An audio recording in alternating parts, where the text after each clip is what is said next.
Hello and welcome to the Wild Wild West podcast. My name is Richie Riche of the MHRT Network. Over to my right is the one and the only, the Alex Givens. You can catch his stuff on Airhead Addict, and you can also catch his other content only and exclusively on Coach Defense's channel because he's too lazy to spin up his own with the Fast Fantasy Podcast. With the one and only Coach Defense, who just joined us here at the bottom right-hand side of your screen. Coach Defense with his staple show every Tuesdays with him and Coach Kurt. Do recommend catching it. It really is a fantastic show and great time. They cover everything from football to NBA.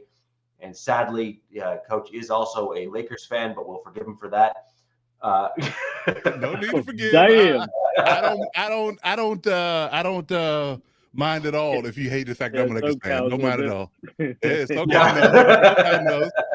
Haters can hate us. Tanking is in full effect. It is. Yeah. Definitely tackling taking on three. Yeah. And for those of you who are the who are fans of the show, were here last week. You'll know that Captain was very forthcoming and indirectly stated to all of us that he was going to be in the Vegas this week.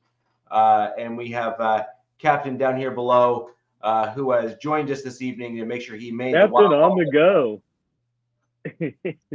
By the way, and I am not. And thank you. I do. You know, people. I just think it makes you look very dapper and refined. Love that. I think the hat says not allowed within 100 yards of Chuck E. Cheese, but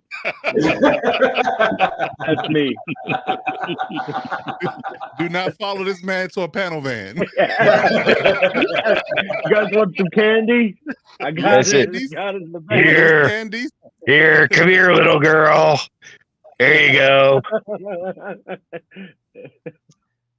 And like I said, so again, folks, apologies. I don't even know what internet I'm on. So if I pop out, it's not because I don't want to be here. I am trying. I'm here. So because I have much respect for the gentleman that I am with, and I would not want to miss. In fact, I was like, wait a second, what time is it? Because I'm not used to being on, West Coast up. Okay, there you go. So I was like, oh shoot, it's 4:30 by 7:30. So it's like it's really friggin' early, So we're doing the show. But again, lots of love for my shipmates here, and I noticed.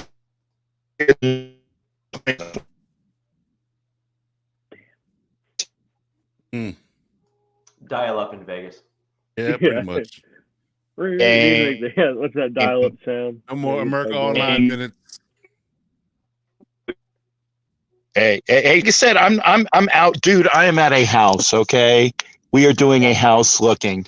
So I want to hear shit about America Online. This is free wave, Wi-Fi in the air. Okay, that's the best I can do.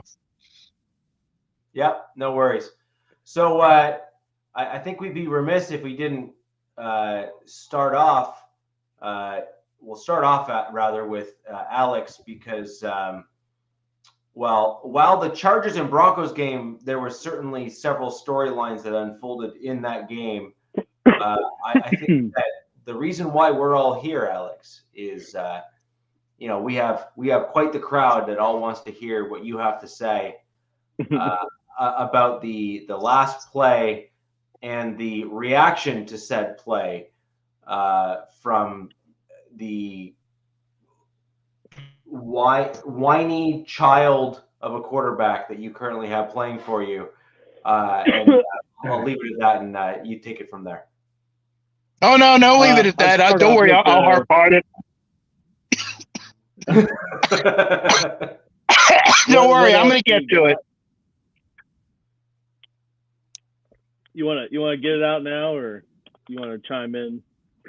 He's trying to keep his left lung down first, so let's have you go first, and then we'll have Captain go second.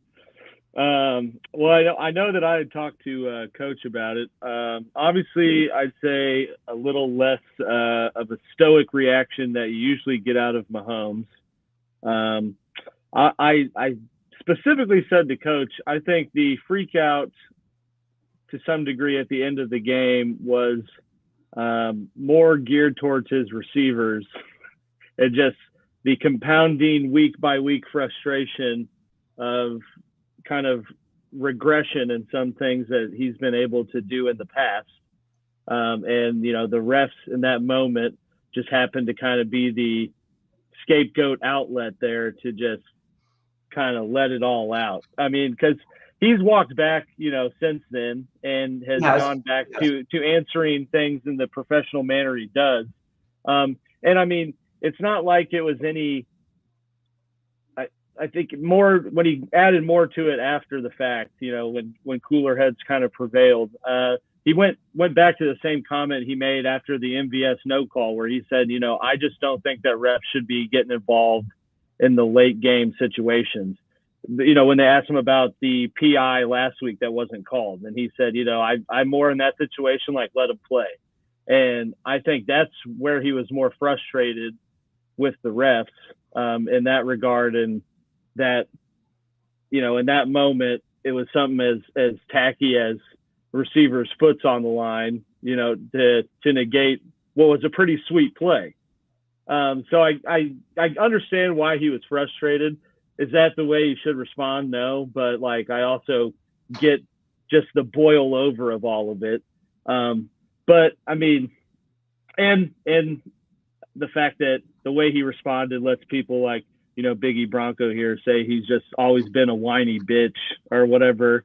But, you know, that could just be your opinion. At the end of the day, he is a 2-time Super Bowl winning QB. And I think it just, you know, wasn't the best of days for him. And that was just kind of the boil over moment. I mean, crappy way to win the game or lose the game or in the game, I should say. Because, I mean, even Kelsey said he's more upset with how he played after the fact, because even with that call being negated, it was still 2nd 15 with 40 seconds left, and they had 2 timeouts. Was it like the dagger moment to just kill any sort of momentum? Sure.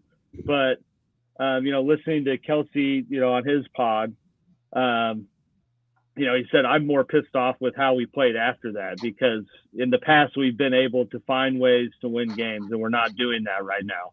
And that's, I mean, that's the bigger issue. Do I think Mahomes reacted a little bit childish? Sure. But I mean, it's not the first time an athlete's responded like that in a high pressure situation, and it's certainly not going to be the last. But I wouldn't say he was, you know, crying over the call, or I think it was just a boil over of frustration, and the fact that, like we kind of talked about last week, you know, the refs are just so inconsistent. Like, you know, Green Bay game last week, blatant PI, nothing. Okay, that's fine. Let's let it play. This week, you know, he was like half an inch on the line. I'm going to call that, even though he did it all game and we never called it. Dan Orlovsky took way too much of his time to go through and show us that. But I mean, that is there. And is it a ticky-tack, you know, penalty to call? Sure, but it is one. But at the end of the day, like, I'm not in the – I'd say I'm in the majority, I suppose, of Chiefs fans that, you know, I'm not blaming the refs on the loss. I mean, the loss is very clear, like, from the offensive issues they have, and then just the fact that they don't seem to have the it factor that they've had in years past of finding a way to win the close game. And that's just kind of what it boils down to. Can I jump real quick? But before, Alex, love you, brother. But I mean, for you to say that you didn't think that he was crying about the call, come on, man. That is second grade bitching at something, because not only did he throw a temper tantrum on the sideline, whether it was directed at Tony or the officials or who whatever, when you have to have people that are like holding you back from doing something stupid, is crying about something, and then for him to call in the press conference with saying it, and I don't know the exact words, but if you dissect all those words, and then when he comes down and hugs Allen at the end of the game and just oh man, Fred, ticky tack, blah blah blah. That's crying about the call, my friend. I'm sorry. There's no two ways around it. And God, I'm not. This is the next words out of my mouth are going to be horrible. When myself and Biggie Bronco actually have the same point, he didn't bitch about the call last year in the Super Bowl, which was less ticky tack or more ticky-tack than that one was, and it negated a play that ended up, costing the Eagles and assisted the Chiefs. So I just got to take issue with that, Alex, and I'll go back to not trying to cough up my lung, but I mean, again, and no, all kidding aside, I think that it's because Patrick Mahomes, and this is personal now, I personally think he's a punk. I think that Kelsey is a punk. They have all the ability in the world, but because they've been kowtowed for all of these years with the officials kowtowing on the abilities that they show with the Andy Reid offense and with Eric Bieniemy and all the things that have been clicking for them, it wasn't as apparent. So when you get used to the calls, a la Tom Brady being the bitch-ass princess that he is, when you're getting used to that, you have that little tear. That's why Mahomes seems like every play he looks at the official and is like, hey, where's the flag? Where's the flag? Where's the flag? And to me, that's a punk. And I'm sorry about that. That I just had to get that out before I lost reception. Go ahead, sir. Yeah, that's certainly a lot to unpack there. I mean, I don't disagree that it was about the call. I mean, in the moment, I guess I didn't properly put a bow on it at the end of that. I think where the helmet tossing and some of that stuff came out is more geared towards just the overall frustration with his receivers, but he's not the type of guy that's going to sit there and say, like, if my guys could catch the ball, we would get something done. So it's more channeled to the refs. I mean, if he was such a punk that he was, and, that was at the normal routine character of how he reacts. I mean, for the countless times you guys say the refs are, I mean, even this year, like it would be a compounding narrative every week about some call and him complaining. So, I mean, it was a singular moment in how he has, for the most part, been a stoic example of how to play quarterback in the NFL and be the face of a team. I mean, it was an outlier reaction. So I don't think it was like his true colors of I'm a crybaby because I didn't get this call. Like, he's lost games before and hasn't reacted like that. I mean, they've lost to the Bills and Arrowhead before in the regular season, and he didn't leave a game reacting like that. And in almost every game, I think any team could pick a call that was, questionable or should have gone their way. And I mean, that goes to the bigger problem that we were talking about of just the uniformity of how things are called or how crews operate. It just seems, and Coach and I have talked about this, it just seems that the refs as a whole have been a bigger issue this year than they have in the last 5 to 10. I mean, yes. Hell, it's like 70% of the games have some questionable call or something that didn't occur. So, I mean, that's, I think, the bigger issue. But, I mean, I'm not going to sit here and say that was the true nature of Mahomes, or he's like his brother, or he's a punk-ass bitch, or whatever you want to call him. I mean, well, the one thing you did compare him to was Tom Brady, and the two things that those guys have in common is they win. So you got to find a way to diminish the winner. Let's just attack the character. Right. That's all we got. And allow me to step in here for a second to add some clarity to the conversation. Now, let's take Mahomes out of the conversation. That the timing of the call I think it had him the most upset. I think that had anybody upset that would be in that position. Had this happened to Justin Herbert, Aiden O'Connell, Russell Wilson, the timing of the situation when the game was on the line, they scored a touchdown as a result of the play they called, was I think is the most egregious part of the whole conversation. Because if you go back and listen to all the data that comes out from the game, they said that he was offsides multiple times throughout the game. It's just the timing of it. And I feel like anybody in Mahomes' situation or the Chiefs situation, as a fan, you would have an issue with the timing of the call. So I think that's the most biggest thing that we're kind of glossing over because, again, he's one of the best, if not the best quarterback in the league. You can look at this from the Michael Jordan comparison to LeBron James, Kobe Bryant. Anybody that's been really, really good at a skill, Tom Brady, to use your reference, Alex, people have used those moments that they have less than stellar, buttoned up shirt and tie, suit and tie moments to pile on him to say that he's this or he's that. And again, to your point, Alex, attack his character. Again, if this was anybody else's quarterback in this situation, we all would have an issue with this, with the conversation of why they called it then. Exactly. We're not going to argue the aspect of it. He wasn't offside. So we clearly saw that. But the timing and the I guess you can say the positioning of the time they wanted to call it. When, if you zoom in on the play, we saw the play on Twitter. If you're on Twitter or Instagram, he literally threw his hand up to the ref, looking at the ref, asking, was he good? Ref blew him off, and he pulled the flag out, threw it on him anyway.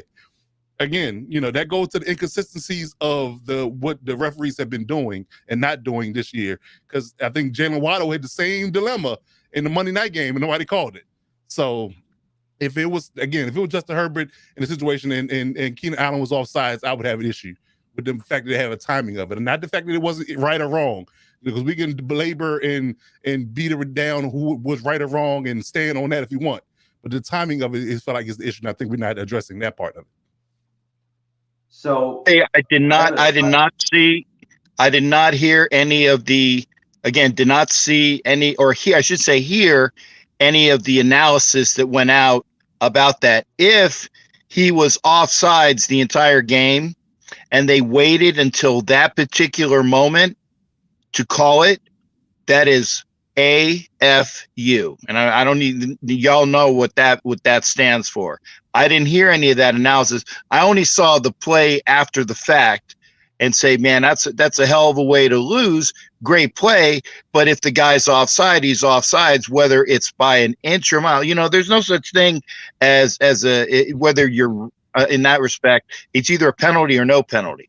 And and like I said, they did call it. Now, again, I did not hear anything about him being offsides the entire game. Then the officials need to get their stuff together and make it consistent. And that's true, Coach. It has not been consistent. It's been consistently inconsistent and screwing over people and particular players and teams.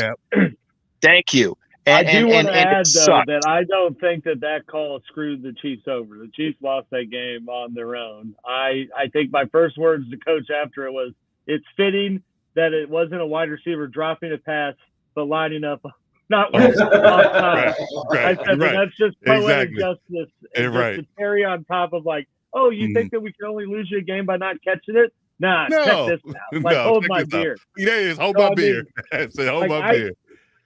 That's the thing that sucks, though, about the the overarching, picture of non-uniformity of the calls. It's here I am, the Chiefs fan that wants to talk about what they did wrong and what needs to improve to get to where the ultimate end goal is. But we're left, of this, just talking about this issue, which was the last 40 seconds of what was still a pretty good game against two NFL caliber teams. But because of the way it ended, it's people think that because I'm a Chiefs fan, I'm upset about the refs and think that's why they lost. And then, the other side thinks this is finally the Chiefs not getting their way all the time. And then we're stuck, just talking about that. So my take on this is a little different slightly than the rest of you. I mean, trust me, we had my rant last show, which, was on this topic squarely, over this target They almost foreshadowed it. Yeah, exactly. Like, right. And we have the script. Yeah, I mean, it is what it is, right? And so I have a slightly different take on this. I can appreciate a competitor like Mahomes, who is at this stage used to winning, as you said earlier in the conversation, getting upset at something that, would have led them potentially to victory in that moment. So I can at least appreciate that. That doesn't mean I agree with it. It means I can at least empathize in that particular scenario where someone could actually have a negative response to that. Now, what I disagree with from a professionalism perspective is the ref did nothing wrong in a general sense. Did the ref make a valid call? Yes. Sorry, not sorry, right? It's a fact. Yeah. However, I do agree with you the fact that, the refs need to set a tone in a game. And if you call offsides with him in first play of the game, he does not get offsides the rest of the game. Correct. And so the whole point is you call it to kind of set the tone for the entirety of the game. And if you don't call it, and as long as if he was like a full foot over the line, I'm sorry, I don't really give a crap what these comments are. The dude's gonna get called for that every time. You're talking like, it was close. Literally in the Monday night Dolphins game, we saw Jalen Waddle in the same lineup, same position, further, and there was nothing. Yeah. So. Now, where I have a problem, and I have a pretty big problem, and this is kind of where this is 100% on Mahomes. That's what she said. You can get angry. Well, we'll see what his wife says about it later. But this is where I have an issue. The way he interacted with Josh Allen. I'm sorry. That is like, I can appreciate all the other things, and I can almost give him a pass for those other things. Where I draw the line is how you conduct yourself with other, what we'll call it, colleagues, if you will, or at least equals or similarly equal players in the NFL. You don't walk up to the other player and be like, blah, blah, blah, blah, what about that call? Yeah, yada, yada. No. The refs made a call. They did their job. Your focus and direction in that moment should be to your wide receiver who can't use his bloody eyes, look down at where the things are, and or ask the ref directly if he was okay. He did. No, he didn't. He looked over. He didn't ask. That's the same thing. That is what it is. Literally, that's what you tell receivers. You get in line, you look at the ref, they always go, or like move back, or yes, thumbs up. That's it. He pointed at the ref on that play. He came to the line, he pointed at the ref. Ref didn't even acknowledge him, and he felt like since he didn't acknowledge him at all, he was good, and he snapped the ball. Fair enough. I would argue though that the Josh Allen video that is the viral part of it is out of context, because it is literally just that clip right there. Like, he did not go up to it. They talked before he just started saying that. So, I'm sure, emotions are boiling, but he still, out of respect, went out there and told him good game. They had that exchange. It wasn't like Josh left that disrespected or felt that, it was slighted. Like, they're just competitors. So, that like tempers flare in competition, and that's going to happen. But I do think that, that video was cut up because it's like 7 seconds. It starts right at him saying like, effing worst call ever. Like, I find it really hard to believe. Alex, just to interject, you're not going to get from me accepting a viral clip as being the only thing that took place. I know full well that there was a conversation that took place there that included good game, congratulations, and some other things. Where I draw the line is when you start going from appropriate sportsmanship and frankly, and the norms of the game, professionalism, dare I say, traditional stoic Mahomes when he comes out after a loss or a win. After a win, he sometimes has a bit of we'll just say a cockiness to him, which I think is inappropriate sometimes too. But fair enough. He earned that by playing that way on the field. But on the flip side, if you're going to say that I earn the cockiness of after I win the game, then guess what? You also earn all of the criticism and all the negativity that you get when you act like a little whiny. There's children watching the show, so I'll watch my language.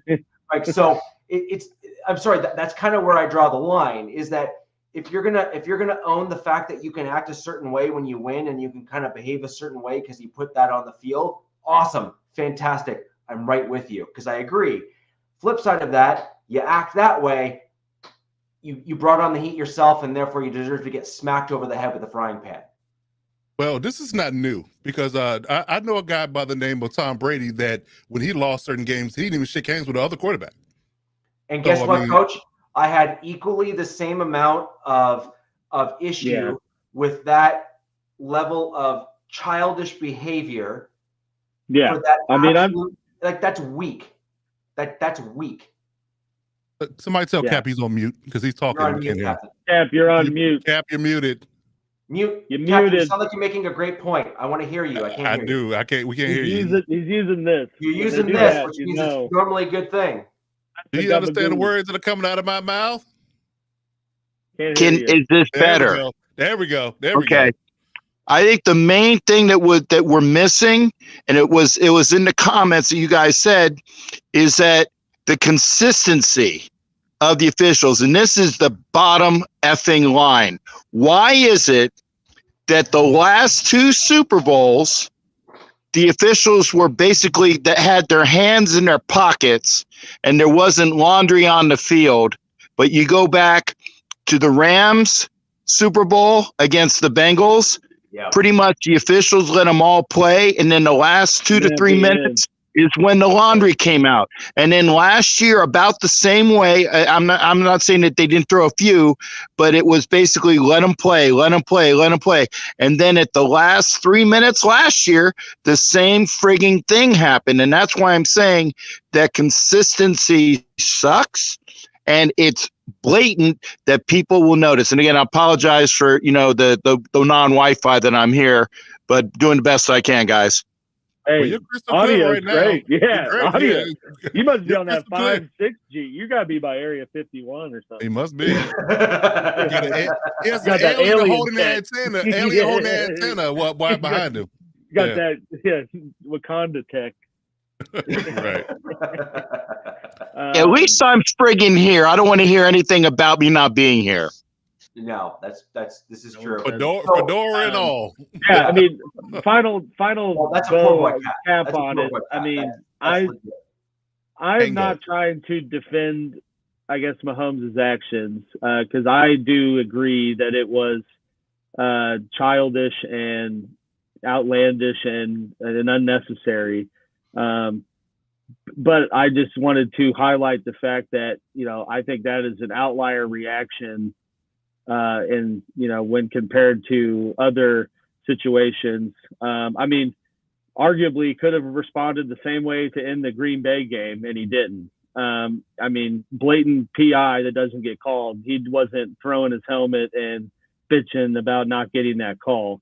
So that's just all, I wanted to point out that it, for the most part, he is a very, carries himself very well and is professional. And I think that was just kind of the perfect boil over moment of all the just built up, offensive issues, dealing with having to talk about your receivers sucking every week, like your receivers getting asked why they can't catch balls and acting like they don't know what the problem is. And then, that's just the perfect way to end the game after a, play of the year type of thing that goes down. I mean, I was losing my mind when he pitched it. I was like, what's happening? And then, just ripped out from you. But, in hindsight, like it all encompassing view. I mean, that is, I don't think a true light on Mahomes' character. I think this has just been the perfect storm of so much bad that has happened, despite the fact that they're, still in the playoff hunt and control their own destiny. It's just not been, something's been off with how they have gone about this season compared to, the last few. And, it's just obviously bigger issues at play than not getting the call. But, competitors sometimes, just lose their crap. Like, I think every person that's been in a competitive setting can reflect on one time in their life when they lost control of their emotions due to the situation.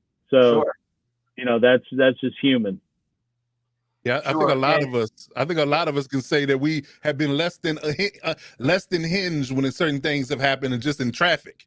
Not a high stakes football game. Like, people have lost their shit in traffic. So so I know that you have the high stakes game, like a really crucial football game that you work your arse off to play in is going to be, bring out the emotions. So again, I definitely I'll give him grace in that moment.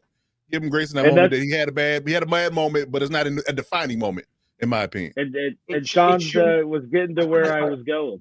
I agree. It shouldn't be a defining moment, and I hope that enough people here have clear enough heads to not use that as a defining moment for Mahomes, because I don't believe that's appropriate. We have all had moments of weakness where we have not lived up to our potential and done the right thing. I'm sorry, it's a fact. But where I have an issue, truly an issue, is not only in the exchange between him and Allen. I also have a bit of an issue, when I say a bit, I mean more than just a bit, with his candor as well as reads after the game. I think that there's no room for that either. Again, just being completely blunt and honest as well. And above and beyond that, I disagree, Alex, actually, with your comment. I believe that he should have thrown shade to his wide receivers and should be starting to do something like that at some point. Both fans and other teammates need to know that there's accountability that takes place. And if I assume that I'm making certain assumptions here, obviously, that there's already been internal discussions to say, stop messing up, catch the damn ball, run the proper route. Like, we have to assume that this has already taken place. So if the normal stuff has already taken place and you still have some clown that doesn't know where his feet are, let's put it this way. You're about to run a play that is pretty special. Would it really be a bad thing if you were, say, 2 inches back from the line rather than an inch or on the line? I will say that thing was totally unscripted. Kelsey just decided to do that. So it's not like Tony knew that the ball was coming his way. He probably expected he wasn't getting it at all. But yeah, good wherewithal to be aware that the ball was coming, because he could have easily dropped it and it really been a disaster. But go ahead, though. No, it's just it does fall to the wide receivers, but just at the end of the day, Mahomes, and similar to Brady or Peyton Manning, when there's been issues, they've been the one to at least publicly say, I got to be better, or I got to find a way to get them in better spots. They're not going to sit there and be like, well, I would be fine where, if MVS could just catch a ball, like we would have like, he's just not going to say that. And maybe that does happen behind closed doors, but, a leader, everyone in sports growing up always said, a leader is someone that can set the example, lead by example and get others to fall in line with you. He and to his credit, that he is very much a leader in that regard, because he's never going to go out there after a press conference and be like, yeah, that's all on Marquez. If he just caught that, we would have won. So got to do better because we're paying you $30 million. Like, no, that's for the fans and Twitter to say, Yeah. But yeah, at the end of the day, it definitely falls on the receivers. And that's been a compounding problem. And like Sean Kelly said earlier that I highlighted, that is the reason they lost, is that, they got, again, in a 14-point deficit, which they can't afford to do like they have in the past. I know I said before the game, they have to win the turnover battle. literally first drive resulted in an interception. So right from the start of it, I said, if they have one turnover, they're probably going to lose because, Josh Allen played a hell of a game, like way more protected with the football than he has been. I mean, he still turned the ball over. The Chiefs defense still played relatively well. I mean, shut Stephon Diggs down. But, at the end of the day, like their first 4 drives got no points. It was an interception, a late down sack, and then 2 3-and-outs due to wide receiver miscues. One was a route issue, and the other one, ironically, was a false start. But I mean, that is the problem. Like it's not anywhere else but with the wide receivers and just the chemistry that they have as a whole with Mahomes and him. Because even the unorthodox scrambling around, finding open guys plays aren't there, because it seems that outside of Rashee Rice, who Mahomes specifically wanted to draft after he threw routes with him and knew that he's that type of guy like a Kelsey that can find a soft spot in coverage, the other guys just effing run what's on the paper and just, I'm like, oh, if it hits me, then I'll catch it, but I'm not going to run around. Like, they don't seem to have the same flow. And that's creating a lot of issues as we get closer into playoffs, and they were in a tougher stretch of their schedule. But glass half full, like the rest of their games are pretty favorable matchups outside of the Raiders. Bengals. I don't know, man. That's a lot of like Browning magic. I mean, we saw Dobbs explode as of late. I just feel like with backups, there's always a reason they're a backup and a career backup, and you're going to find it out sooner rather than later. See, somebody said that before. I've heard that saying before. Yeah. But yeah, I mean, at the end of the day, the issue is with the wide receivers. It's always been there. I mean, it's the first time in Mahomes' career that he's had a top 10 defense, like a legit defense. And ironic that he has a bunch of nobody, like just no one that he can put up the same production with. And it's just crazy how, while still, everywhere, still accomplishing all the goals that are in sight of all the goals they probably set to start the year, it tastes different. Yeah. So I think by and large, it was a fairly good game overall. Obviously, the call kind of defined the game, whether or not we like it or not. And I think we can all agree that you don't want a bad call or a good call or even a fair call and a reaction to define a game. But nonetheless, I think it did, sadly. And I'd like to see, a bounce back, because I don't want that to be what we all remember the season by. Although I do think that this season will be defined by many as the year that the refs just took like 10 steps backwards overall. Maybe they're about to make a huge push for a bigger union pay or something, and they're just colluding here. Let's just make this season so trash. Yeah. So I think we should kind of keep the show moving here, and we'll move on to the divisional matchup between the Chargers and the Broncos, because obviously that was a bit of a defining moment, combined with the Chiefs' loss there, in terms of making our division rather interesting all of a sudden. And so, Coach, I want to kind of throw over to you, get your take on things. Obviously, Herbert with that's a big deal for your team, and I hope he gets well and gets back to normal quickly. Get your thoughts, and we'll go from there. Well, I mean, it's not going to be I guess you can say a brand new take that I'm going to give.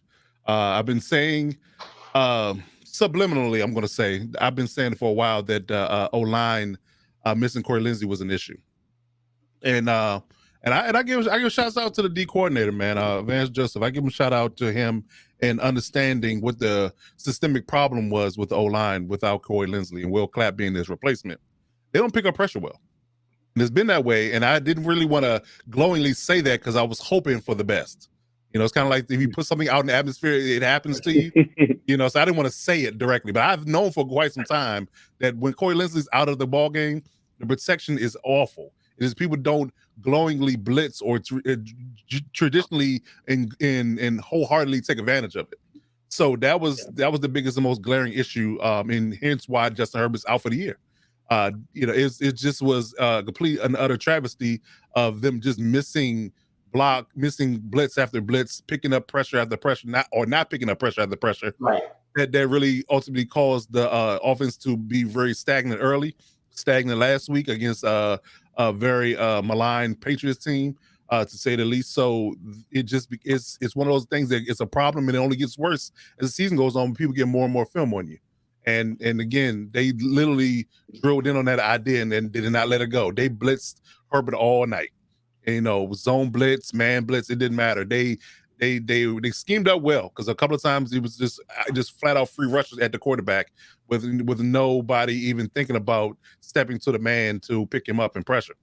They came from the inside, they came from the outside. It was just a rough watch. And I'm just sitting on my couch shaking my head like it's not going. It's a bad look. I was just hoping for the simple fact that he would get out the game healthy, and he didn't. When he went down that hand and he went immediately to the locker room, I knew what it was. I said he's likely done, and if he's not done in a sense where he can play, I would shut him down. I would shut him down. Yeah, I would shut him down. Because there's no point, because what's going on, it wasn't going to get any better. You throw him back out there, he could get hurt even further. So again, at this point, you just need to hedge your bet and just roll with your backups and just ride it out, because again, you don't want to mortgage your future off something that's not going to take you anywhere anyway. You weren't in a position to win that game. When it was just to win the Broncos game, and that likely was going to be the end of your percentage to even think about making the playoffs. So what are you actually playing for here? Again, outside and of look at Burrow too, right? Like they rushed him back right after they signed him, and then compounded into a longer injury. So exactly. So, and again, they have the same style issue. They don't pick up pressure well. If you look at the difference in picking up pressure and people that do and don't, they got a solid center. People have, I guess, more than one analyst that I've listened to over the past month or so have given Corey Linsley the kudos that he's probably the best at navigating and getting people in the right position to pick up pressures. Creed Humphreys is another one. There's the reason they signed him. Exactly. Creed Humphreys is another one. You look at a solid quarterback, an elite quarterback in this league, a game-changing quarterback, he has an elite center. Full stop. He doesn't have to worry about protection. Exactly. So I can just call plays, make reads, and get the ball out. I don't have to worry about picking up pressures and making. I don't got to call hots or any of that. Exactly. It's more pressure on the quarterback. Like I said, Creed Humphreys is a catalyst for Patrick Mahomes. Tyler Linderbaum is a catalyst for Lamar Jackson. Like I said, Corey Linsley was a catalyst for Hurts. Kelsey for Hurts, exactly. It goes on and on. So if you don't have that and you have systemic problems picking up pressure, and you get your quarterback sacked a lot. Look at Washington. Sam Howell's the most sacked quarterback in the league. They don't have a good center. It all runs in together, and that's been the problem. I'll say too, Coach. I know we've talked about like Zion Johnson getting worse. Yes. And I think that is a product of Lindsey not being out there and being able to make adjustments and say, hey, this guy's coming. And I mean, you've almost seen a regression with the two up and coming younger O linemen, and I think that stems from the fact whole O line is young. The whole O line is young. Slater's young. Pipkins is young. Zion and Jamar are rookies and second-year players. Second and third-year players. So they all are young outside of Lindsey. Lindsey was the only veteran. And again, Will Clapp is not Corey Linsley. So that's where your fall-off happens, is why he paid him the big bucks to come to LA, because you needed that. You had a brand new franchise quarterback coming in, and what you're going to do as far as protecting them is first to start from the inside out. Get your captain on the O-line situated, get that done first, then you build around that. Draft the left tackle, of course, that's you absolutely positively need to protect his blind side, and you go from there. And they've done that, but it's just unfortunate circumstance that Corey Linsley had a heart issue. So it's not anything you can control. So that part is really what drove the idea that he's been under fire since Corey Linsley went out. So again, a problem that's only gotten worse. And then on top of the fact that you can't take pressure off the quarterback and have the pass glowingly because you can't run the ball. That's another issue. And that's been an issue I've been harping on this whole entire 2 years we were doing this pod, that we have an issue running the football. Because again, if you can't even make the defense even think about it, they just know at certain stretches that you're just going to give it up and you're not going to go back to it, then guess what? Makes my life easy. I can scheme up and I can pressure you and I can do all these kind of exotic things, and you're going to have to deal with it. And that makes the game much more difficult for Justin Herbert to navigate. So again, hence why another reason why he's on the shelf for the year. So this should be a complete and utter sign that things need to change, and from top to bottom. So in going into the season, but as far as the game is concerned, I mean, wasn't much to talk about outside of just the normal issues: the line protections, the lack of run game, Austin Eckler's lack of ability to be utilized in the pass game here lately, which I don't understand that either. And then the simple fact that no receiver outside of Keenan Allen, who's being double and triple teamed every single play, can't get open. From the tight ends position to the other wide receivers, they just aren't being effective. So that's the biggest and most glaring problem that we have, and hence why we're struggling, and hence why we lost to the Broncos. Again, the Broncos played a hell of a game. Not taking away from nothing from that, but no matter who we face at this point, it's always the same song, different game. So put Big E Broncos comment just on the shelf for a moment, because he literally brought up a variation of what my second point's going to be here on the game, Coach. First and foremost, when you have a great and or elite center, what the quarterback can do at that point, and because the center has such control and command over the linemen, is you can start calling faux adjustments on the offensive line as the quarterback alongside and with that veteran offensive center. So you saw that a lot with Peyton Manning and Jeff Saturday. Mm-hmm. Yeah, if you're going to kind of go back a little bit in the Colts. You also saw that a little bit with Peyton Manning when he was with the Broncos. It was just slightly less successful because, again, to your point, you need that top dog, that absolute, pinnacle within the center position, Creed Humphrey, etc. You need guys like that. And then you can really start doing some funky things in terms of faux calls, faux adjustments, and then the defense starts to shift, and the linemen are like, "We got you." Yeah. Right. And so that's one. I'm going to quickly bring up this one here.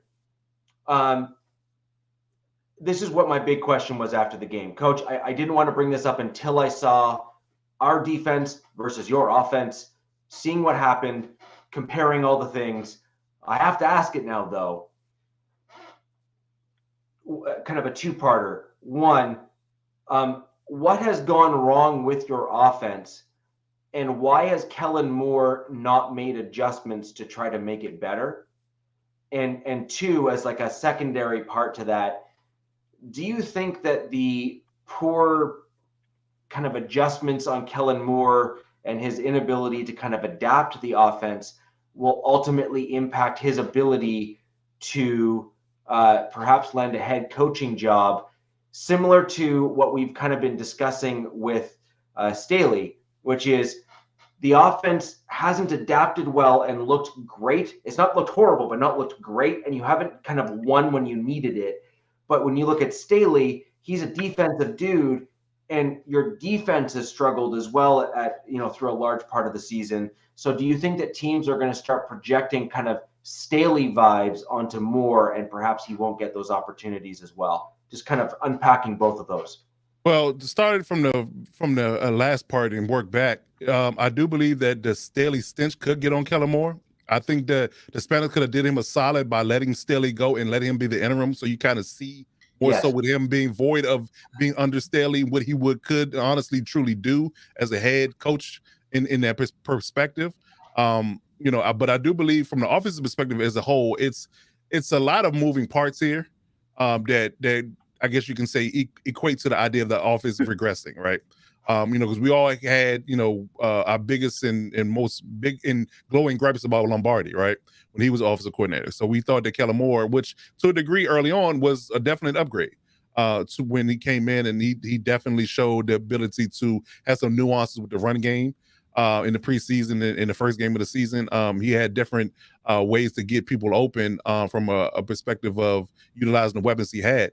I think that the domino effects of losing Mike Williams, losing Josh Palmer, losing Joe Everett for stretches, like you literally don't have guys that can win. I think that's the biggest problem that people aren't focusing on, is the fact that no matter what play I call, if a defensive line in man coverage and you only got one guy that can win in man coverage and they're bracketing him, somebody else has to win.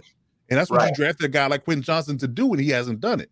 So again, no matter what play I call, so Jack Kitter's point, playing Madden or not, you got to be able to win and be able to get open. If you can't get open, in any stretch, real football or Madden, the ball is not going to either come to you or it's going to be intercepted. So that part is one of the issues that it looks like an indictment on Kellen Moore, but it's more of a personnel issue. On top of the fact that you're limited with the type of play calls you can draw up, because quite frankly and honestly, the personnel up front from the O-line perspective just can't run block. Like, I've never seen in the last 2 years this line been together that they don't get pushes on short yardage downs. Like, we run the ball consistently going on 4th and 4th down, because as you saw in the Broncos game, how many times we went 4th to 4th down. We've done it all year when it's been short yardage, and we've tried to run the ball and we get no push up front. Nobody gets moved. Like, it's a complete and utter reversal of what the Eagles do. You see Eagles moving bodies in the brotherly shove. They don't move any bodies. They get pushed back in certain regards. So that tells you that stylistically, this line is not built to run block.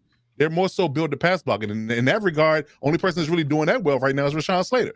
Trey Pipkins is slid back in his regression and in the way he's been giving up sacks. Zion Johnson and Jamar Saleh are struggling, and we already know Will Clapp is. So that particular aspect of it all plays into the idea that I'm kind of pigeonholed as an OC because I only can do certain things and call certain things, because I know if I do, kind of put myself behind the chains by calling run plays or traditional plays I think that will work early downs, it's going to put me behind the chains, because I know that's not going to get anywhere. If I know I'm going to get 1 yard or negative gain when I call a run play on first down, I'm at 2nd and 10. Will you likely be at like 2nd and 5 or 2nd and 2? So you can kind of, stay ahead of the chain. So, when you look at it from a perspective of his play calling style and the amount of things that can and can't do on offense, it all works together. I still believe that, because even though we are struggling on offense, we're still one of the better red zone offenses from a scoring perspective that have been in the league this year. And that's a complete utter transfer from the Dallas regime last year, because they were number 1 last year in red zone touchdowns, and now we're like 2 or 3. So, it's give and take. So I think that it's a holistic problem, a systemic problem from personnel to coaching. It's not just one person's fault, and it doesn't lay the feet at just one person. Right, but so we started off the season. I'm going to say that tape hasn't aged particularly well, but we said it. Even I said it, so I'll have to own the mistake there as well. I truly believed, and so did you, Coach, that your offensive line was certainly one of the strengths of your team. And I mean, we both, like I said, it's on tape. Like, we both kind of were in lockstep and agreement there. Right, but you see, to go back to that original point, the missing of Corey Linsley changed all of that. Yeah, exactly. Right. But this is kind of where I'm going at with this, is that, sure, that puts the guys maybe in the right spots in certain moments to pick up the right people, but you still would expect coaches to perhaps progressively step up the guys to coach them up as the year goes on, to perhaps overcome the loss of Linsley, for example, would be kind of one piece. And then the other piece where I was kind of getting at, and you didn't directly cover it off in your Kellen Moore bit there, but where are his adjustments? So as an example, and I'm going to give you a Broncos example because that's what I know, is when the Broncos were struggling in pass protection in 2 years ago, we had Mike Munchak step in, who was he's got an offensive mindset. He's also an offensive line coach. He brought in flanking tight ends. That was back when we had Saubert and a few other dudes that were in the tight end room that were kind of bigger blocking guys. And that definitely worked. We definitely saw an improvement with protection. So we had the tight ends permanently in there as flanking blockers to kind of assist our tackles in those run block and pass block plays, which then allowed the interior of the offensive line to kind of start key in, double team interior linemen because they were not doing well. And we saw some improvements there. We're not seeing, at least from what I saw in that game, we are not seeing Kellen Moore attempt things like that to assist his struggling line.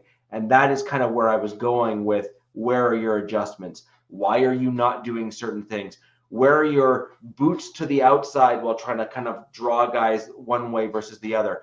where are these adaptive plays to put your guys and your team in better positions? Even if it's not typical, you at least adapt so that you can try to win games.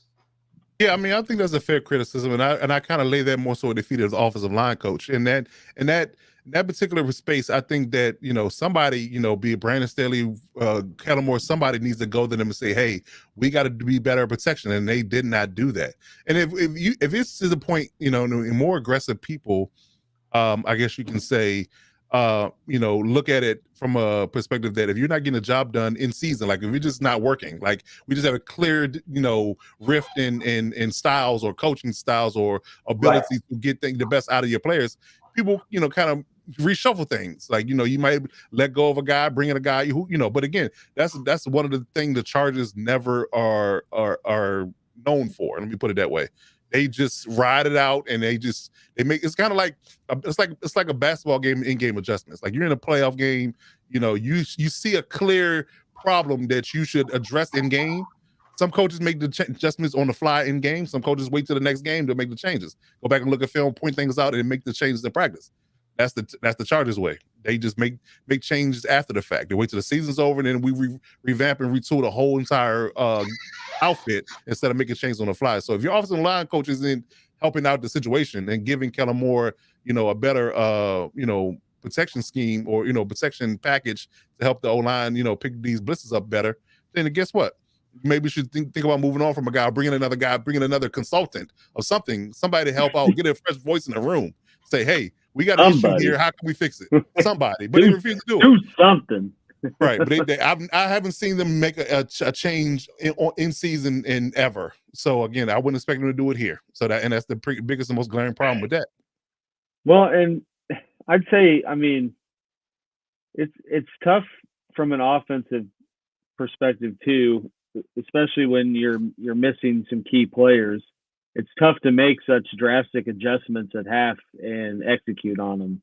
That's true. So it's like sometimes you're hogtied a little bit to what you can do, you know, and probably a big part of that boils to Lindsley being out. I mean, I may be biased as a former center myself, but I know the drastic change of what I had to do, and just for you guys that are Captain fans, I'm pretty sure he's having a separate combo. Yeah, I think he's on the phone. I'm here. I'm here. I'm here. They saw your mouth moving, but they didn't hear anything. Yeah, I'm talking with my company, but I'm listening. Okay. Just call me a jive turkey. You called me what? No, he's joking. He was joking. He was. Oh, okay.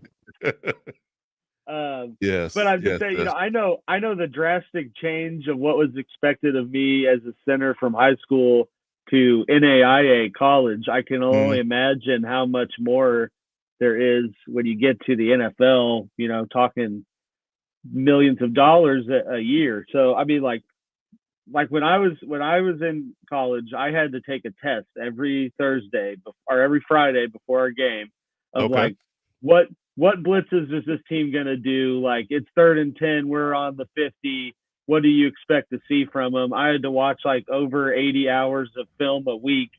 And that was at that level. So right. Like, imagine at FBS or pro level. Imagine how much that is. And even like our quarterback was, he didn't know as much stuff as a quarterback should. So I'd have to even call the damn coverages and stuff for him and change protections and all this stuff. And it's just, I mean, so it's hard to have someone who can do that for you at a very efficient and elite level, and then gets hurt, and then their substitute bring that same stuff to the table. Just hard to replicate that. I mean, because if they could, they would be starting for someone else. For sure. Are you? So it's just, you know, it's an injury thing again, but that's always kind of been the Chargers' problems, you know, in at least recent years, I feel like. You know, like last year was wide receivers, but even this year, like Mike Williams was out. Then he had to rush Quentin Johnson in there, who probably needed a year of just catching balls in practice and watching from the sideline. It just so, that's just where it's kind of the same thing. And then I don't think it matters. It's just it's just a string of unluck, like just not being lucky with health, really. Yeah, and that's been the same song and dance we've gone through the last. I would say in the Tom Telesco era, if you want to put it plain. In the Tom Telesco era, that's been the MO. Like it's been very snake bitten and unlucky when it comes down to what we've had to deal with in certain stretches. We just can't seem to never put it together. Like we have a good team and then everybody gets hurt, or we don't have or we have a team that doesn't look that great on paper, but they go to the playoffs and beat the Ravens. I mean, it's just and no one gets hurt. Right, nobody gets hurt. Yeah, so it's just a weird dynamic. Until we get that figured out in some way, in some fashion, we're going to be talking the same things over and over again. That's what it really will boil down to.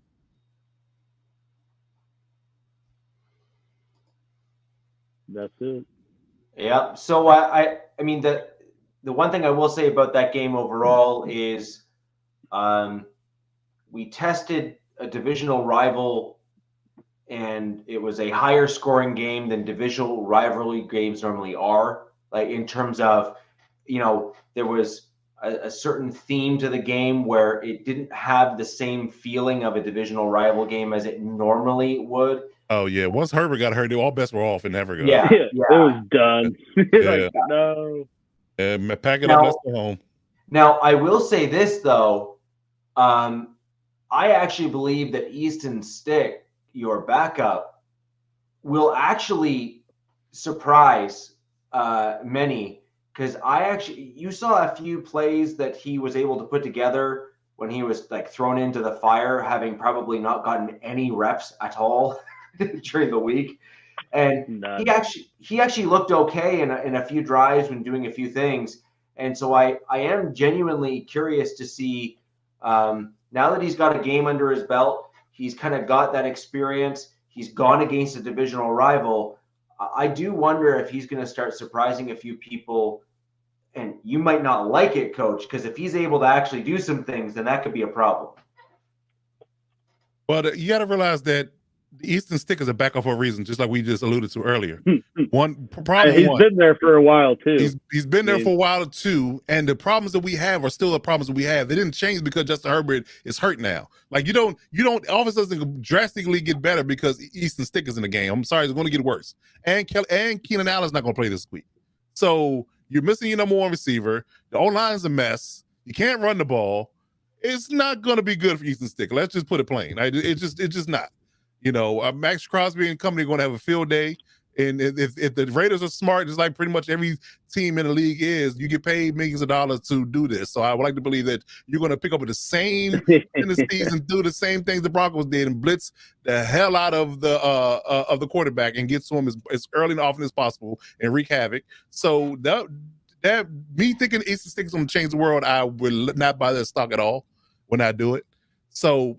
I expect it to be an ugly game for the Chargers, to be in all honesty. And again, I'm on my TT bandwagon right now. Thankfully taken. I don't even care. That was what tactical. What is that again? Tactical sucking. Tactfully tanking. Tactfully tanking. There you go. Whatever. Yeah, same stuff. Yeah. Well, okay, Coach, I got you there, and I'm going to jump in here. Well, because you thinking I'm not listening. I kind of wasn't, because it's like, la. But anyway, I agree with Richie on one thing, because this is going to be a backup of quarterbacks that have not played for a while, because all indications are that Jimmy Garbaciopolo is going to be the quarterback for the Raiders tomorrow night. Okay. Ooh, and so he's going to be in there. And this is because I'm in the Hollywood car. I'm going to give one of the best points that made. I said, I don't know if you can see him or not. I don't know if there he is. There he is. That's it. He wasn't flipping anybody. He just said, hey. Yeah, whatever. But he said, and this is true, is that Garoppolo is going to have to go out there and do some impressive stuff just so people will actually look at his ass as a possible viability, or not a viability, not a liability for when the Raiders cut his ass loose at the end of the year. So he's got to do something. So that's one thing. How much is he on the hook for? Well, if he gets hurt, he gets hurt.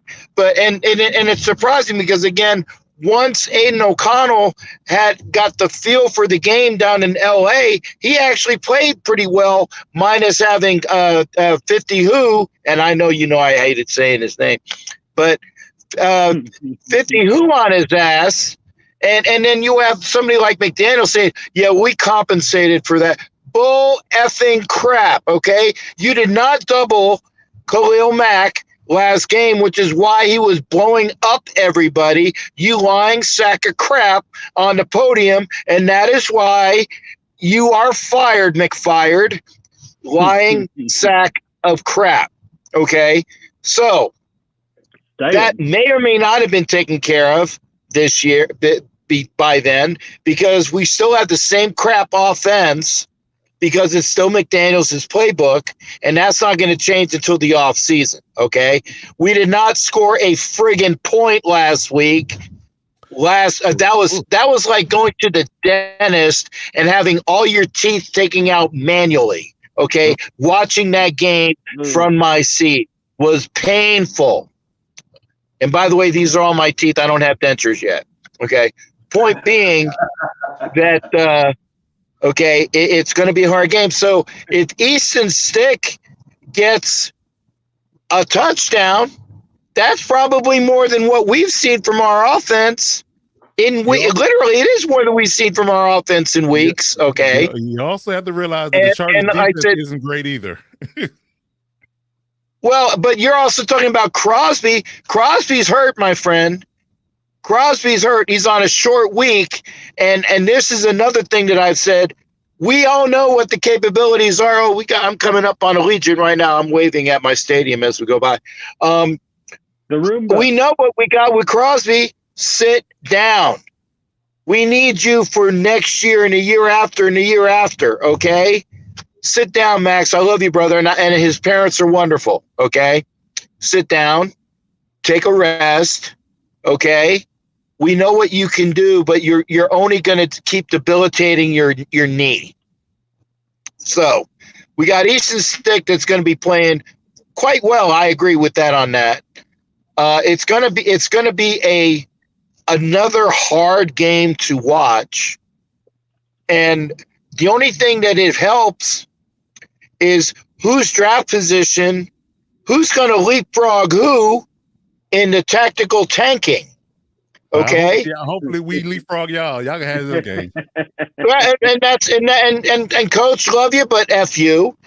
At this point, I want to see a good game, but I want to see a big fat L. And then really for the rest of the year, I want to see the same thing.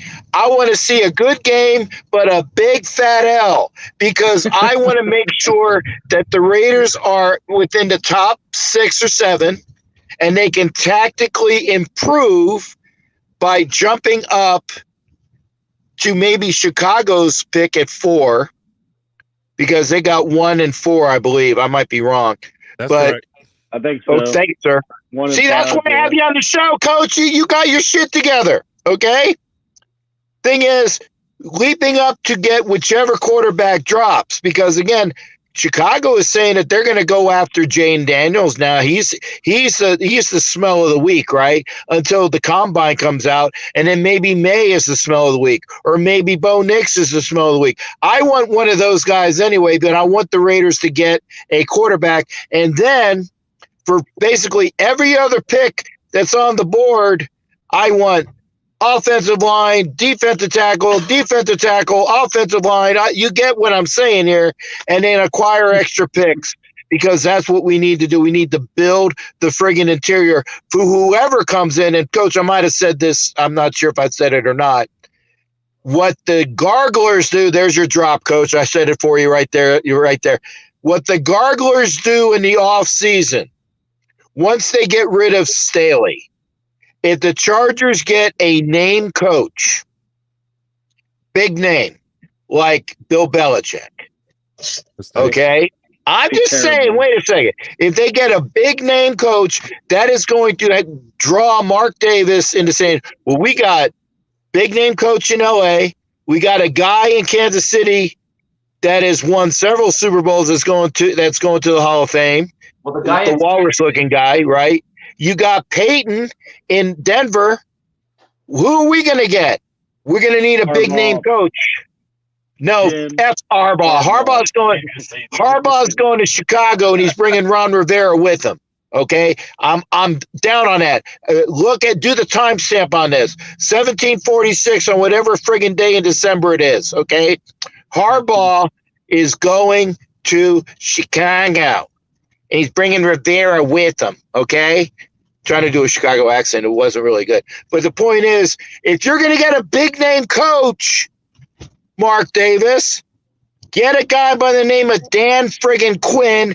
Get a real offensive coordinator.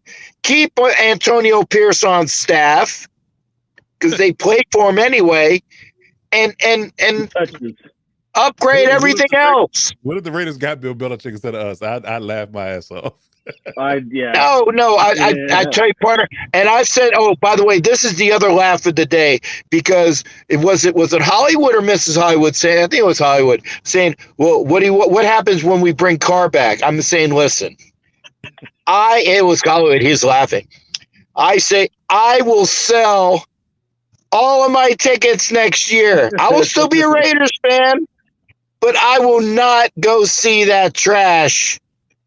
And I'll save a bunch of money, and I'll go to the bar and don't have to get Sunday ticket. I'll find the bar that has the game. Derek Carr to come back. Hell to the F to the no. If Kelly remains the GM, Justin Fields, and I have no problem with that. But as far as this game, it's going to be ugly, Coach. Hey, Coach, get on a flight. I don't have a +1 right now. Okay, get on a flight.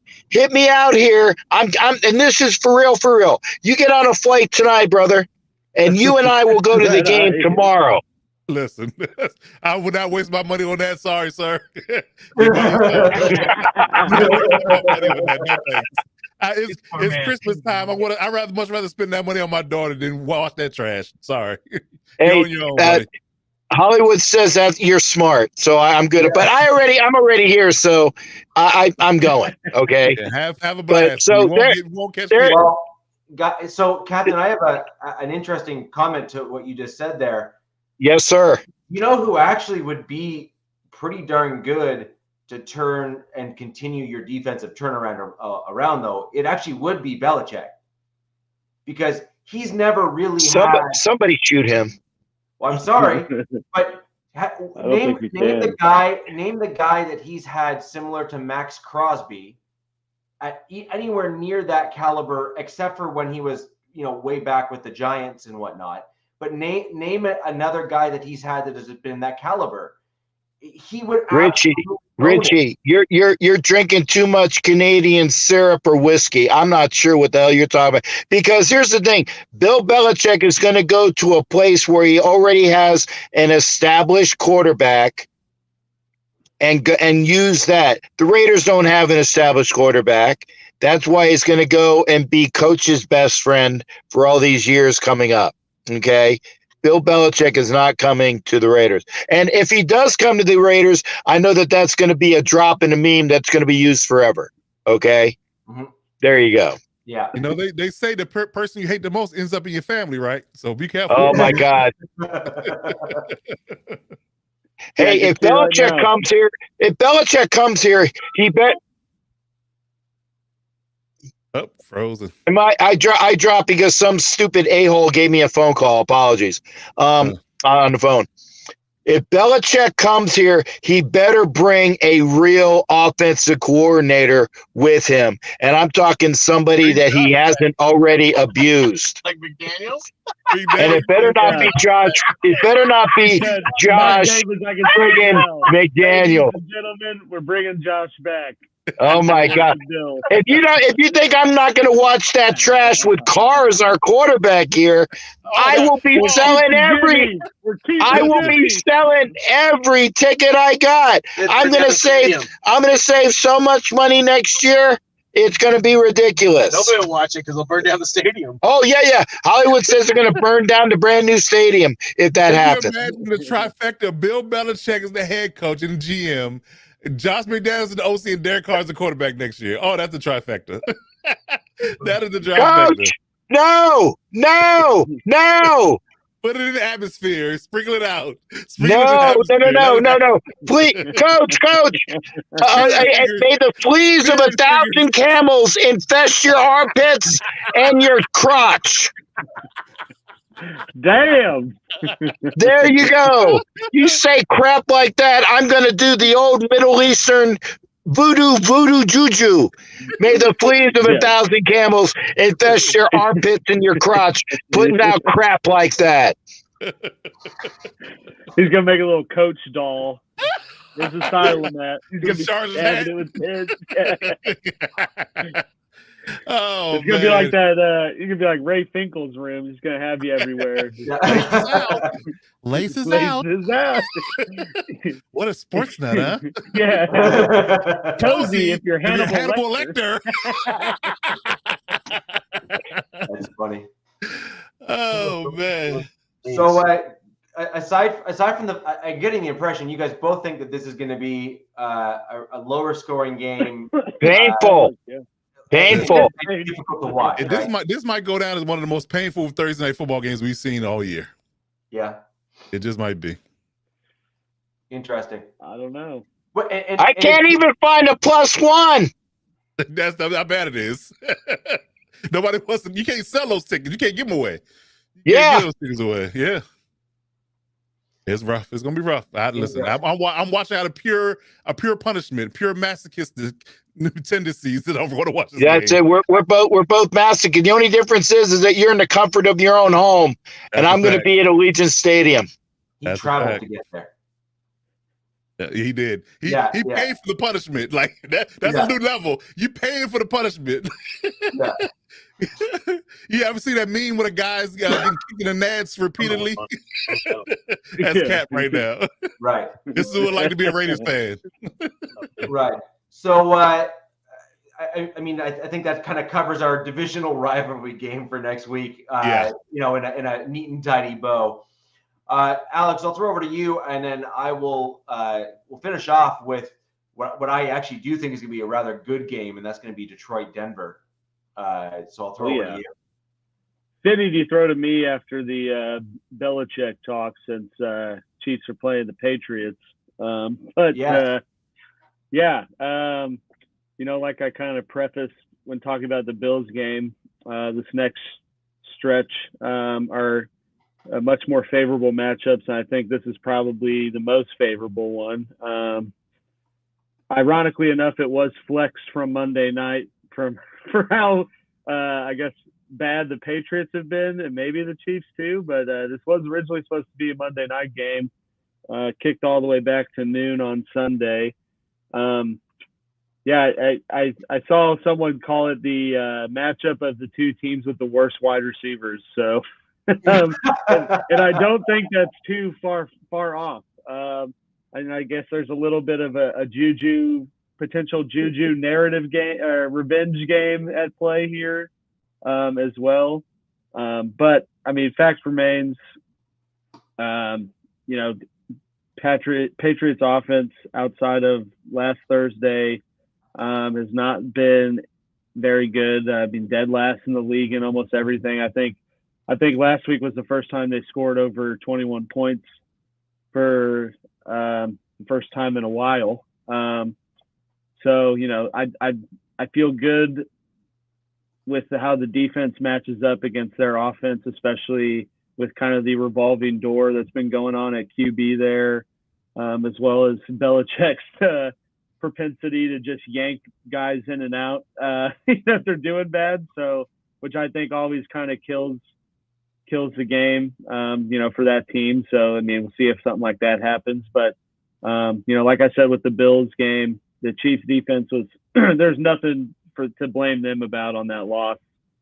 They held Josh Allen very respectable number. I think some of his lower numbers of the year, got turnovers. The one thing that they were bad about was defending James Cook, which I would say is probably the only component of the Patriots offense. At least looking at it from recency with last week, it's probably the one part where they did have success, and that's with Zeke kind of having a vintage Zeke game for some reason. But I mean, he had 7 receptions for 72 yards and a touchdown, had another 68 rushing. I mean, we'll see if that's a sustainable thing, since he's kind of been in and out of their lineups and everything. But just looking at how the Chiefs played the Bills, that was, the one weak link was defending James Cook. So just looking at where the Patriots got success last week, that would be the thing I think they need to focus on. But end of the day, Chiefs defense is still very much an elite unit. Snead has shown the ability to just shut down whatever team's number one option is out there, whether that's Stephon Diggs or whoever ends up playing for the Patriots, because they've got a few guys questionable right now. But then, I mean, the bigger concern here is just obviously the Patriots defense matching up with the Chiefs offense and where things have been. I'm going to sound like a broken record because I feel like I've said this the last 3 weeks, but I think at least with how the offense is on the other side of the ball here for New England, I think this could be the game where they hopefully let off all their frustration and we do see a little more offensive firepower. But again, I've said that before and it hasn't happened. But the key stats of the Patriots defense, 5 straight games they have not given up over 21 points. No QB has thrown for 215 yards against them in the last 4 games. And their secondary is holding quarterbacks to sub 80 passer rating. So, those aren't the best of stats to see that a defense is putting up, when you have your team in a little bit of some offensive woes, so to speak. So, we'll see if they can find ways to counteract that and move the ball. But yeah, I mean, they played really well against Justin Herbert 2 weeks ago. So they've shown the ability to shut down an elite QB. So, that's definitely the bigger area of concern. But, glass half full, Chiefs, all their losses have been to over 500 teams. Patriots are obviously in the cellar of rankings right now and in the hunt for, Caleb Williams or top 3 pick or whatever. So, hope it's a bounce back game. Hope to see a little bit more of offensive production. But I think ultimately, if the Chiefs just play smart enough to not have turnovers, I don't see how they lose the game. Just with how their defense plays, I don't see the Patriots putting up the same numbers they put up against Pittsburgh, against KC's defense. So I predicted a score of like 24-10. But that's, I think, a very optimistic 24 because Chiefs have not been able to get to that kind of threshold a lot lately. So we'll see. And yeah, Jack, I agree with you. I believe I said that last week that if they didn't beat the Bills, they were definitely heading towards I think they'd make the playoffs outside of some crazy unforeseen thing. I don't see them losing any of their next 4 games. But I do think that Bills loss was more of a nail in the coffin that they're going to have a first round exit than not. So, that being said, the other teams at the top of the AFC have way worse schedules than the Chiefs have.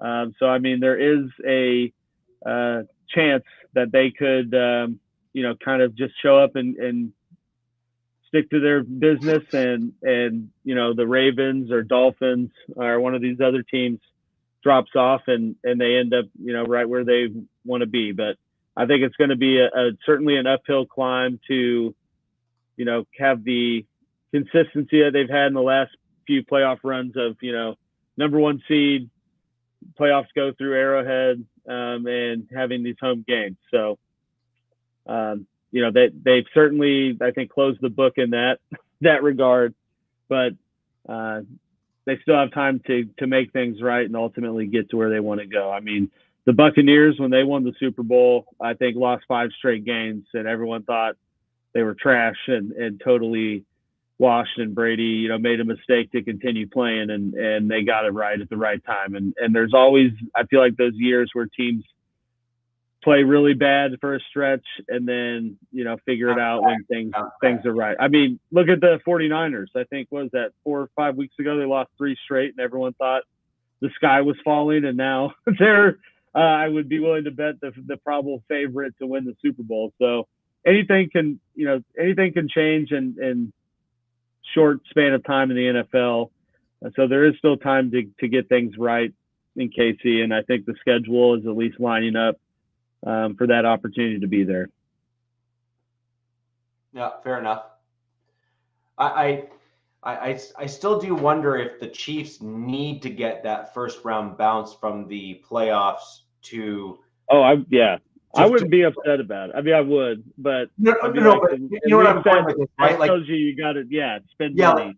Like you need to kind of get the kick in the rear to say, look, like your quarterback and Kelsey can only do so much for you. Start doing something, right? Like I think that's fair, right?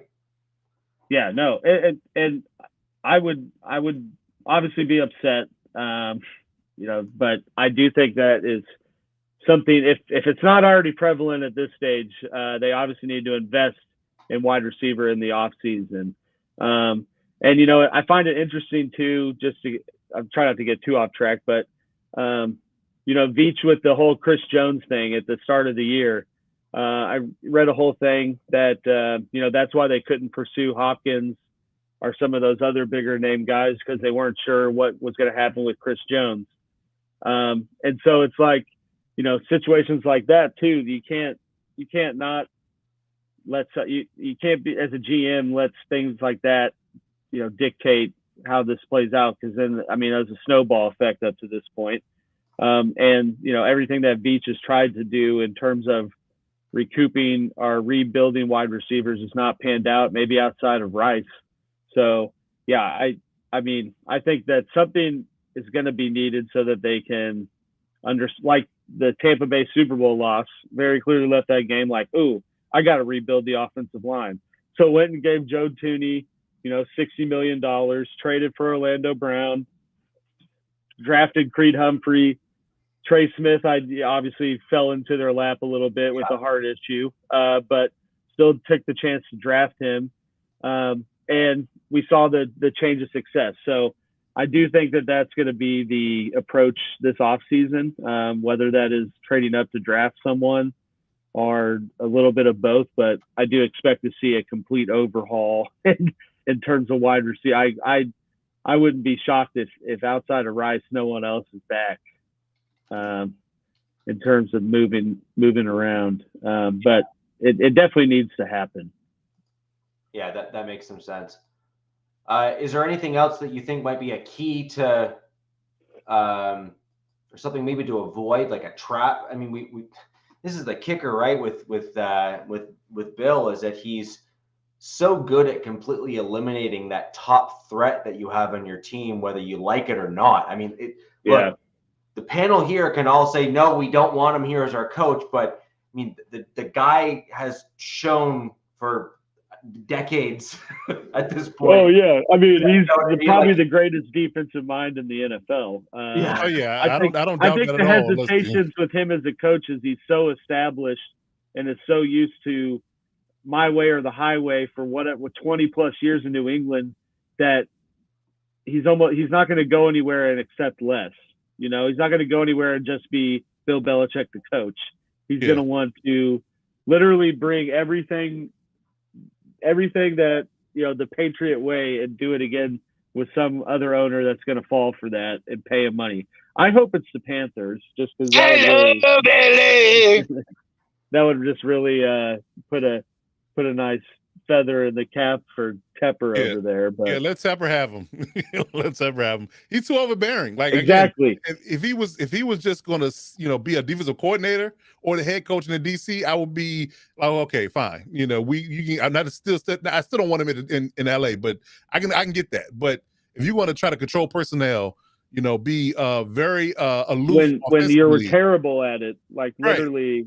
Right. You're aloof and you're behind the curve when it comes to offense and understanding the changes and the nuances of what offensive football looks like in 2023. Again, that's not going to bode well holistically for organization.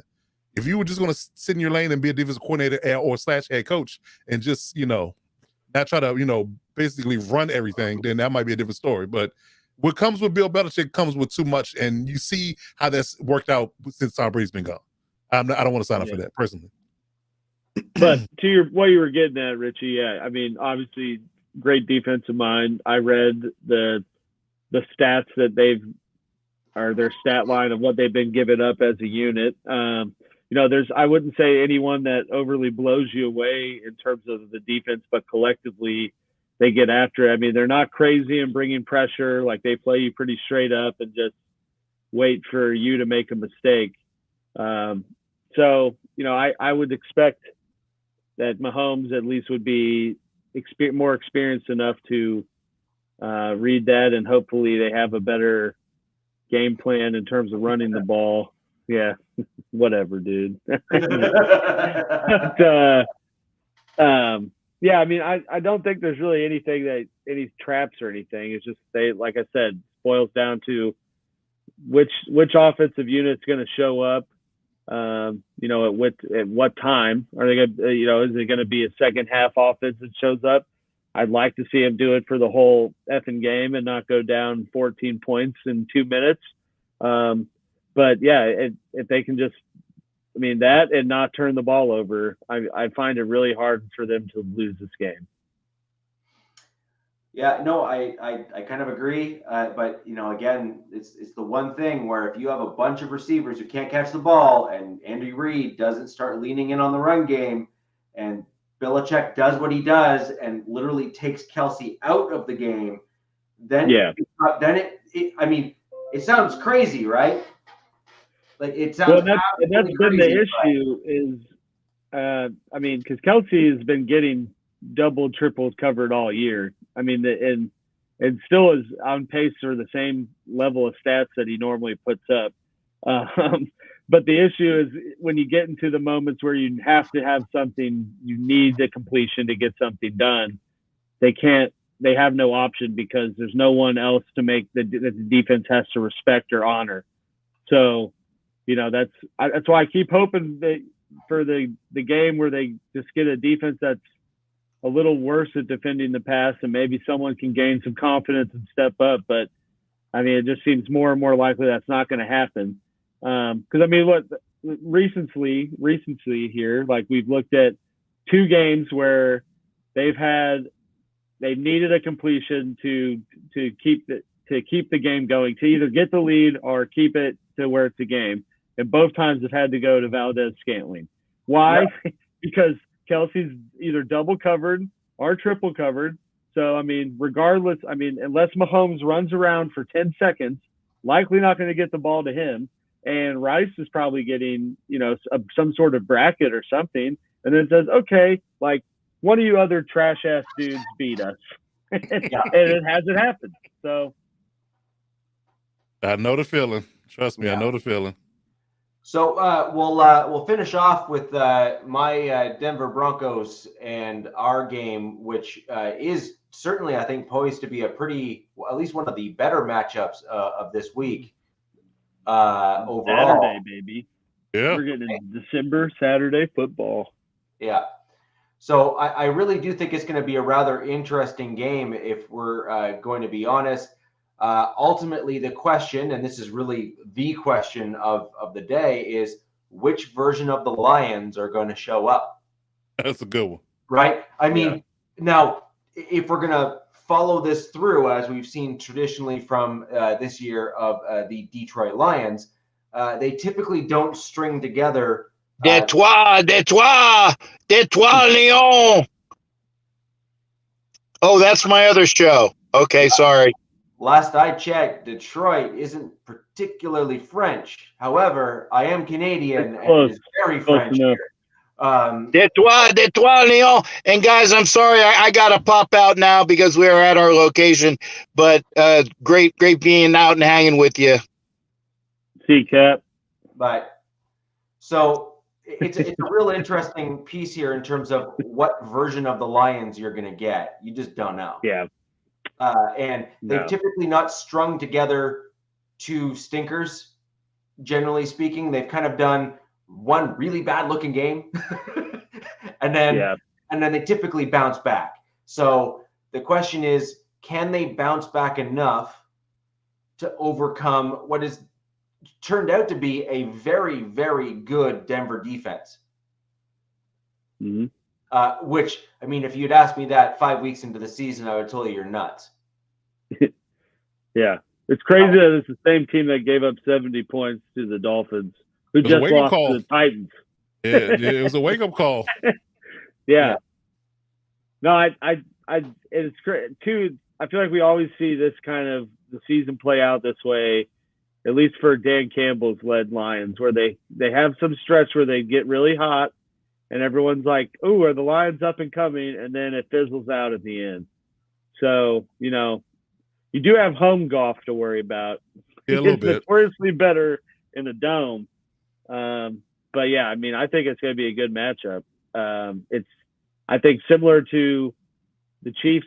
I mean, as long as Russell can protect the football, it's going to come down to last possession. But the Lions defense is hurting in the run game because they lost to Lee McNeil a couple of weeks ago, so their big run stopper is gone. So if I'm Sean Payton, I'm running the ball profusely on that against that front and make them stop it, and then we move on from there. But I would definitely start there and get Javonte and Jaleel McLaughlin going down here early. Well, I guess we got Montgomery and Gibbs too to worry about. Yeah, what I would actually like to see occur with the Broncos is what I think really ought occur here is I want to see Williams run, and then I want P. Ryan to be brought in. and I want him. No, but I want him to come in and start alternating more with Williams. He is Samaje has quietly been a really, really talented running back for our team and stepped in at the right moments with the right plays and done some great stuff.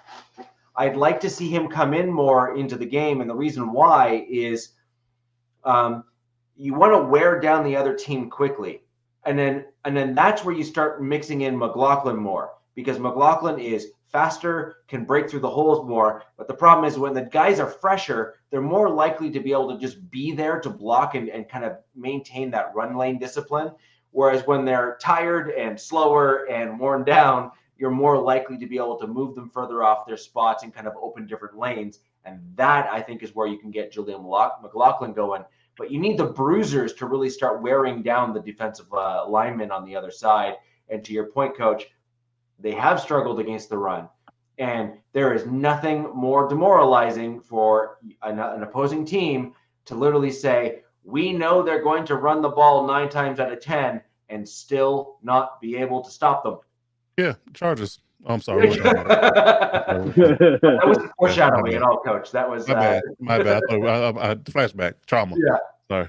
Yeah, but that's exactly. I got out of the cage, man. And I think that's the Broncos' key to success is running the ball. And I also think that one of the things that's going to be a key here is going to be the short pass game. Yeah. Because that's an extension of the run, but you can start getting guys with more speed in motion to kind of complete routes and get some extra yards. So, you know, a hard-fought 4-down run. Dude, get that off, Jack. Kidding. Well, how dare you? Well, Jack, I would agree with you if my team did not have Jerry Jeudy on its roster. Yeah. Jerry Jag. Him and MVS have the same affliction. Yeah, seriously. Yeah. So My comment to Judy would be one more drop and you're being dropped. Mm. Yeah. Gary Jagg's his name now. Yeah, it really is just another guy. Yeah. And it's unfortunate because a guy like him is not used to being treated like that, right? And he's used to always being the best guy on the team and the best guy here and the best guy there. But it's in college, buddy. Welcome to the NFL, my man. You got to catch the ball and you got to be the best, and he is nowhere close. Yeah. Not wrong. I mean, he's being beat out by undrafted free agent rookies. Oh, yeah. This is where you miss Tim Patrick. Oh man, that is my guy right there. Let me tell you, that guy is one solid. person I wish they would get more involved is Mims, but that's because I got him in fantasy. Well, dynasties. Yeah. Mims has been okay. The quiet part that most Broncos fans aren't admitting to is that Russell Wilson is still having problems. He's turning the ball up. I mean, that Texans game, that was on him. Yeah, it was. But it's actually worse than that. He is still not fully seeing the routes in front of him on the field and throwing anticipatory throws. And where I'm going with that is, his problem with Hackett's offense was that there was 3 crossers and Russ couldn't pick which one he was going to try to aim for, and he missed them all. And what he's doing here is Peyton has given him 2 or 3 short passes or mid passes that Russ is being told, focus on those. And he's hitting most of them most of the time. That's why his stats are looking good. But where he is clearly falling flat is when that third route actually develops, he completely misses it most of the time. You can see other games, for example, Alex versus Kansas City. Sutton on the left-hand side of one of the plays on the left-hand side of the field was wide open. And I mean, like, nobody near him. In the game versus the Chargers, coach Jerry Jeudy was wide open downfield that should have been a toss-in touchdown. Missed that throw. It wasn't done right.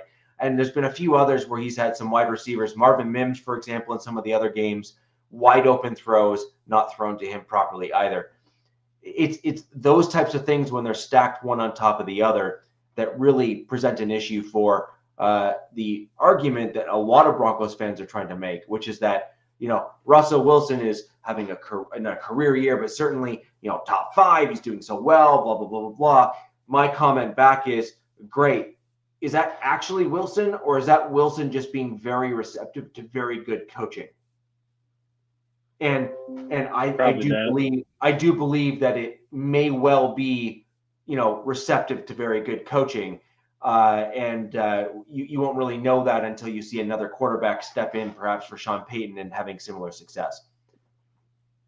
So that's kind of where my general take is on kind of Wilson and the Broncos. Do I think he's doing well? Yes. Do I think he's made some progress forward? Yes. Do I think last year with Hackett was his probably worst career year he's going to have? Probably. Oh yeah. I think the proof's there on last year that was Hackett. Because I mean, look at New York Jets' offense. I get they lost Rodgers, but outside of last week, they hadn't scored 14 offensive points since like week 4. Right. So I think it's pretty obvious that Hackett was the problem and probably ruined Russ's confidence. But,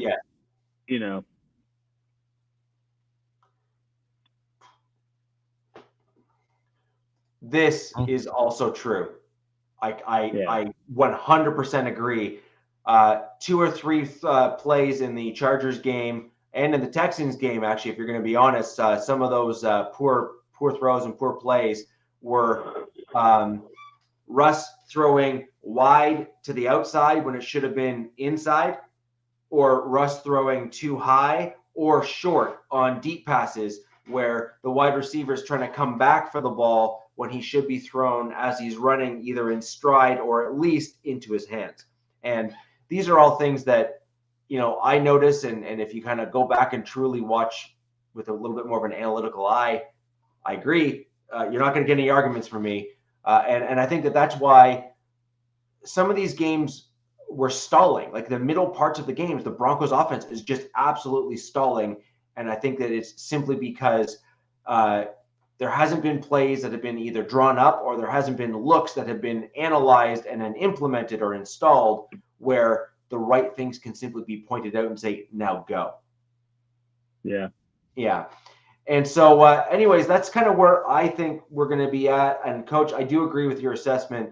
I think the Broncos' number one key offensively, at least, which is obviously the goal of any game in football, is score more than the other guy, Right. is going to be, simply put, run the ball. And I really, really hope that I don't see what I saw against the Texans, which is the Broncos trying to turn into a passing team when we are a running team. Coach, to your point, your offensive line is built for pass pro. The Broncos' offensive line is built to throw people off the ball and run the ball. Stop trying to pretend to be something you're not. That's Thanks. it. That's my advice. Good one. It's a good one. Thanks. Just own it. Solid advice. Yeah. Yeah. Solid Just own it. Own exactly who you are, and you have a better chance at winning. So, anyways, guys, that's kind of where I think where the Broncos are going to land today, this weekend. I do think that we have a legitimate chance at coming out on top against the Lions. I really do. But I think that a lot of things are going to have to go right. And this is, again, just like the Chargers game and just like the Texans game, this is going to be yet another coin flip style game for my Denver Broncos. And it's going to be, can the Denver defense continue to force a couple turnovers? And can the Denver offense actually run the ball? So with that in mind, guys, until next Wednesday with the Wild Wild West, please stay tuned and migrate your way over to the Lockdown Defense Podcast channel there on YouTube. Catch Alex and Coach directly after the Wild Wild West here for everything you need to know about fantasy football. They will help you out, get you some picks, tell you why you were wrong and they were right last week in terms of what they did, and go from there. And ladies and gentlemen, until next week, where the West Side's the best side.